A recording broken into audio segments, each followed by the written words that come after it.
첫 번째 이야기. 내가 야밤에 산책을 했던 건 몽유병 때문일까? 난 한 사건을 계기로 귀신의 존재를 믿게 되었다. 물론 내가 귀신을 직접 본 것은 아니다. 각종 감각주의에 빠진 세상이 귀신의 모습을 하도 많이 그려서 깜짝깜짝 놀래키는 것이 아니면 귀신의 모습은 오히려 우스운 것이 현실이다. 고3 여름방학 때 난 아버지의 명령으로 마곡사라는 절로 유배를 당했다. 절에서 혼자 공부하라고. 마곡사라는 절이 있는 산 꼭대기에 암자가 하나 있는데 난 그곳에서 한 달간을 살아야 했다. 산길이 험해서 꼭대기까지는 왕복 2시간은 넉넉히 잡아야 하는 산이다. 얼마나 험하고 우거져 있냐면 중간에 오리암이라는 곳이 있는데 백범 김구 선생이 소문을 듣고 몸을 숨기시려고 묵기도 하였던 곳이다. 여하간 중간에 산 너머로 가는 갈림길 빼고는 사람들이 다니는 길이라고 부르기도 부끄러운 곳이다. 내가 묵은 곳은 거의 꼭대기이며 수도시설이 없어 항상 계곡으로 가서 씻어야 했다. 그때만 해도 무서운 게 없던 시절이라 밤이고 낮이고 혼자 계곡으로 가서 샤워를 하기도 했다. 또한 핸드폰도 전혀 터지지 않아서 가지고 갔다가 켜놓고 알람 시계로 썼다. 어쩔 때는 시계가 안 터지기도 했다. 여하간 그러한 곳인데 그 여름 따라 태풍이 자주 왔던 걸로 기억한다. 그늘도 나는 공부를 하며 라디오를 켜놓고 있었다. 비는 엄청나게 쏟아졌고 우산이 뒤집어질 정도로 바람도 불었다. 너무 시끄러워서 라디오 볼륨도 올리고 한참을 공부하고 있었다. 마지막으로 시간을 보았을 때가 11시 33분을 가리키고 있었다. 그리고 나서 기억이 없는 것이다. 문득 탁 하고 정신을 차렸을 때 난 산 너머로 가는 갈림길에서 산 너머 쪽으로 몸을 향하고 있었다. 순간 난 꼼짝도 하지 못했다. 비바람은 아까보다 더욱 거세게 불어와 시야 확보가 어려울 정도였으며 천둥과 번개까지 쳐서 시끄럽고 번쩍일 때마다 나무들이 그 괴기스러운 모습을 드러내 보이고 있었다. 난 아까 방에서 입던 대로 반바지와 나시티를 입고 있었으며 우산은커녕 맨발인 채로 그곳에 서 있었고 몸은 온통 비에 젖어 몸이 떨려오고 있었다. 산길에서 맨발이라는 것은 정말 위험한 일이다. 10초간 난 그 자리에서 움직일 수 없었다. 내가 왜 여기에 있지? 분명 대낮이라도 어딜 가기 힘든 상황이었다. 또는 정신이 제대로 박혀 있다면 그 폭우 속을 가려고 하는 사람은 거의 없다고 생각한다. 난 산으로 뛰어 올라가기 시작했다. 여러분들도 알겠지만 무서워서 뛰기 시작하면 절대 멈출 수가 없고 오히려 가속도가 붙는다. 그렇게 뛰어 올라서 방으로 들어갔다. 모든 게 그대로였다. 켜져 있는 스탠드와 들리는 라디오 소리. 반사적으로 시간을 봤다. 12시 5분. 내가 뛰어 올라와도 약 15분은 걸린다. 그렇다면 내려왔을 때도 뛰어내려왔단 말인가. 그걸 증명이라도 하듯 발바닥은 이미 만신창이가 되어 있었다. 도대체 무슨 일이 나에게 있던 것일까? 난 왜 거기로 가고 있던 것인가? 왜 이런 일이 나에게 생겼는가? 뜬 눈으로 공포와 불안에 젖어 밤을 지새고 아침에서야 내가 몽유병이 있다고 믿고 잠을 청했다. 하긴 며칠 새 피곤하긴 했다. 이따 오후에 내려가서 약을 사 먹어야지 생각하며 알람을 맞추려고 폰을 보았다. 그냥 폰을 이리저리 보다가 난 커다란 공포감에 그 길로 내려가서 버스를 타고 집으로 갔다. 폰에는 착신 11시 40분이 정확히 찍혀있던 것이었다. 그 당시에는 발신자 표시가 없었다. 내가 누구랑 통화를 했단 말인가. 또한 아까도 말했듯이 그곳은 절대로 폰이 안 터진다. 난 이날 이후로 다시는 밤에 산을 가지 않았고 또한 핸드폰이 안 터지는 곳에 있으면 항상 전원을 끈다. 그리고 난 분명히 누군가에 의해 그 산길을 내려갔다고 아직도 믿고 있다. 두 번째 이야기. 꽃을 싫어하는 여자. 저는 꽃을 싫어합니다. 예쁜 꽃을 봐도 예쁜 줄 모르겠고 향기를 맡아도 좋다고 느끼지 못해요. 여자 맞냐고요? 네, 여자 맞아요. 꽃 싫어하는 여자는 없다고들 하는데 저는 이상하게 꽃이 싫으네요. 무슨 특별한 이유가 있어서 그런 건 아니고요. 알레르기가 있는 것도 아니고요. 하여튼 그냥 싫어요. 아무 이유 없이. 친구들은 저보고 연구 대상이라고 하지만 주는 거 없이 싫은 걸 어쩌겠어요. 3년 전 뜨거운 여름.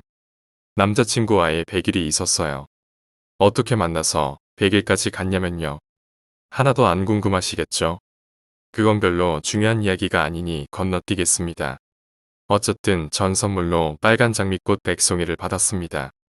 장미 백송이라 근사하죠. 제가 꽃을 싫어하는 걸 제주 이 친구들은 모두 알기 때문에 꽃 선물은 하지 않아요. 그런 까닭에 저에겐 태어나서 처음 받아보는 꽃 선물이었어요. 받는 순간 여자들이 꽃을 좋아하는 이유를 조금 알 수 있을 것 같더라고요. 어쩌면 나도 꽃을 좋아하게 될지도 모르겠다고 생각도 했죠. 말로 설명하기는 애매한 그런 좋은 기분이 있더라고요.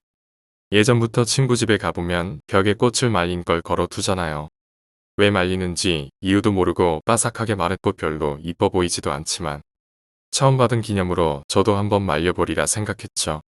망사로 예쁘게 포장된 빨간 장미 백송이를 침대 옆 벽에 거꾸로 매달아 놨어요. 나름대로 뿌듯하더라고요. 시간이 지날수록 빨간 장미는 말라서 거의 검은색을 띄어갔죠. 언제부터인지 모르겠어요. 저에게 이상한 일이 자꾸 생기는 게 아마 거의 그때쯤이 아닌가 생각돼요. 자꾸 초조하고 불안해졌어요. 방에 가만히 앉아있지를 못해요. 할 일이 없어도 서서 왔다 갔다 돌아다니고 뭔지는 모르지만 무언가 불안하고 무서운 기분이 들고 어떻게 해야 할지도 모르겠고 저는 꿈을 잘 꾸지 않는 편인데요. 그때는 자주 꿈을 꿨어요. 아침에 일어나면 무슨 꿈인지 기억도 나지 않아요. 그냥 무섭기만 해요. 밤에 잠들기가 무서우리만큼 참으로 공포스런 하루하루를 보내고 있었지요. 그런 어느 날 저는 집에서 음악을 들으면서 점심을 먹고 있었어요. 그런데 갑자기 음악이 뚝 끊겨버리는 거예요. 전원이 꺼져 있더라고요. 전원이 꺼져 있다는 건 코드가 뽑혔다는 말이겠죠. 뒤로 손을 더듬해 코드를 찾아보니 코드는 그대로 꽂혀 있었어요. 그렇다고 정전이 된 것도 아니고요. 코드를 뺐다가 다시 끼워보니 다시 음악이 나오더라고요. 별로 이상하게 생각하지는 않았어요. 그냥 그럴 수도 있겠거니 하고 넘어갔죠. 근데 그 후론 그런 현상이 계속 반복되더라고요. 저는 집에 있을 때 하루 종일 음악을 틀어놓고 있는데요. 그런 일이 반복되니까 슬슬 무서운 생각이 들 때요. AS 하는 아저씨는 아무 이상 없다고 하고 엄마는 잘 나오기만 하는데 왜 그러냐고 구박만 하고 정작 문제는요. 하루 종일 틀어놔도 집에 저 외에 다른 사람이 있을 때는 아무 이상 없다가 항상 저 혼자 있을 때만 음악이 뚝뚝 끊긴다는 거죠. 딸랑이 이거 안 하면 말도 안 해요. 저희 집 현관에 모형새가 한 마리 있는데요. 빛을 받으면 호로로롱 호로로롱 하고 3번을 울어요. 아시다시피 현관에는 센서 기능이 있어 나갔다 들어오면 저절로 불이 들어오잖아요. 그때 그 불빛을 받고 새소리를 내도록 만들어진 모형이죠. 꼭 사람이 들어오지 않더라도 대낮에 햇빛이 유리에 반사되어 들어오면 그 빛을 받고 센서가 작동해 현관 불이 켜지고 다시 그 빛을 받고 우는 소리를 내요. 어느 날 비가 꽤 많이 오던 날이었어요. 그 당시 전 혼자 있을 땐 아예 오디오를 틀어놓을 엄두도 못 냈었어요. 제 방에 있는데 현관에서 새소리가 나더라고요. 전 엄마가 오시는 줄 알고 왜 벨을 안 눌렀어? 라고 말하면서 현관으로 갔는데 거기엔 아무도 없었어요. 밖에는 비가 와서 빛이 들어올 리 없는데 현관 불은 센서 적용으로 켜져 있고 새는 울고 있었어요. 순간적으로 느껴지는 공포감에 전 아무것도 할 수 없이 현관을 바라보며 제자리에 멍하게 서 있었죠. 진짜 아무것도 못하겠더라고요. 엄마한테 말해봐도 엄마는 별로 신경 안 쓰시고 그 뒤로도 몇 번 그런 일이 있었어요. 물론 항상 저 혼자 있을 때만요. 그 뒤론 혼자 있을 땐 새를 아예 책상 서랍에 넣어뒀지요. 오디오도 당연히 못 들고요. 그래서 그 뒤론 아무 일도 없었냐고요? 조용히 들어보세요. 가만히 있다가 몸에 한기가 들어 오싹하는 거 있잖아요. 이젠 그런 현상이 반복됐어요. 그런 말 있죠. 오싹하는 기분은 옆에 귀신이 있거나 갑자기 휙 스쳐갔을 때 드는 거라고요. 믿고 싶진 않았지만 한 번씩 그런 기분을 느낄 때마다 그 말을 생각하지 않을 수가 없었어요. 무섭긴 했지만 엄마한테 말해봐야 뻔할 것 같고 해서 아무 말도 안 했는데 드디어 엄마 앞에서 저에게 나타나는 현상을 증명해 보일 수 있는 일이 생겼죠. 엄마와 함께 시장에 다녀오는 길이었어요. 양손에 하나씩 물건을 들고 횡단보도 앞에 서 있었어요. 엄마랑 이런저런 얘기하다가 앞을 보니 신호가 바뀌더라고요. 전 당연히 엄마도 올 줄 알고 걸어 나갔죠. 서너 발짝 걸었을까? 갑자기 엄마가 뒤에서 부르더라고요. 뒤를 보려고 걸음을 멈춘 순간 바로 앞에서 뭐가 빠른 속도로 지나가는 걸 느꼈고 전 깜짝 놀랐어요. 돌아보니 엄마는 놀란 얼굴로 입만 벌리고 아무 말도 못하고 있고 빨간 불이더군요. 아까 분명히 바뀐 걸 보고 건너려고 한 건데 초록색 불로 바뀌는 걸 분명히 봤는데 한 발자국만 더 나갔어도 전 벌써 죽었을지도 몰라요. 엄마도 저도 어떻게 집에 왔는지 모르겠어요. 둘 다 정신이 멍해가지고 엄마 말로는 제가 엄마랑 얘기하다가 차 오는 걸 보더니 갑자기 앞으로 걸어 나가더래요. 전 엄마랑 얘기하다가 신호 바뀐 거 보고 걸어 나간 거거든요. 저는 엄마한테 저에게 일어나고 있는 일들을 말씀드렸죠. 꿈 얘기부터 시작해서 지금 여러분들께 말씀드린 것 모두 다. 그때서야 엄마는 진지하게 들어주시더라고요. 전 제가 죽을 뻔한 건 둘째 치고로도 누군가 내 말을 믿어준다는 게 더 기뻤어요. 분명히 내 주위에 무슨 일이 일어나고 있는데 증거가 없으니 뭐라고 말할 수도 없고 정말 환장할 일이에요. 그 다음날 바로 엄마는 저에게 절대 어디 나가지 말라며 신신당부를 하시고 이모와 함께 아침 일찍 나가셨어요. 여기서부턴 제가 직접 본 것이 아니고 엄마한테 들은 얘기예요. 그날 엄마가 이모와 가신 곳은 용하다고 하는 점집이었어요. 이모가 가본 적이 있는데 애기 동자를 신으로 모시고 점을 보는 곳이었죠. 흔히 점을 보면 생년월일을 묻잖아요. 근데 거긴 직접 가서 얼굴을 보고 그게 어려우면 사진을 보고 말해주는 그런 곳이었대요. 엄마가 준비해 가신 사진을 보여줬더니 무당에게 들어간 애기 동자 신이 사탕 달라 초콜릿 달라 난리를 피더래요. 준비해간 사탕하고 초콜릿을 양손에 쥐어줬더니 애기 동자가 말하길 엄마, 언니가 방에서 제사를 지내. 이 말만 하고 사탕과 초콜릿을 들고 방 안을 뛰어다니더래요. 엄마는 무슨 말인지 도저히 알 수가 없어서 다시 물어봤겠죠. 그 무당은 입에 초콜릿 범벅을 하고 방 안을 볼짝거리며 왜 그러긴 뭘 왜 그래. 언니가 죽고 싶어서 용 쓰는 거지. 언니는 왜 그렇게 바보 같아? 엄마와 이모는 도저히 무슨 말인지 알 수가 없었겠죠. 물어도 대답은 안 해주고 계속 뛰어다니던 애기 동자는 나중에 신경질을 내면서 말하더래요. 언니가 지 사진 위에 썩은 꽃을 잔뜩 올려놓고 제사 지낸다니까. 빨랑 가서 그것 띄고 구석구석마다 양을 피워놓고 문 닫고 다 탈 때까지 들어가지 마. 이 말만 하고 더 이상 아무 말도 안 하더랍니다. 엄마는 그때까지도 무슨 말인지 모르셨대요.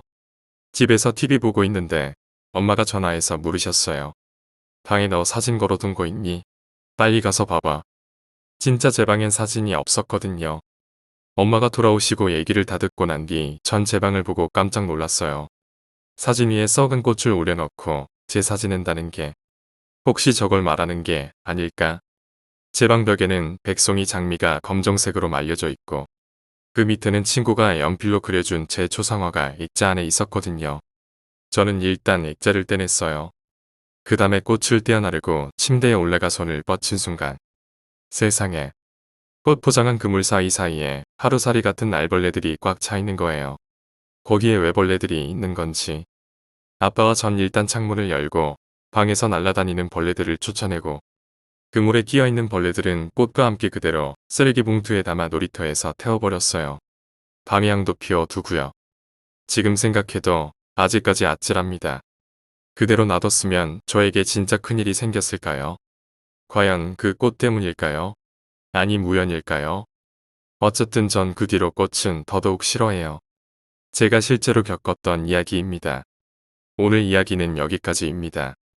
오늘 이야기가 재미있으셨다면 구독과 좋아요, 댓글 부탁드립니다. 댓글은 저에게 큰 힘이 됩니다. 감사합니다.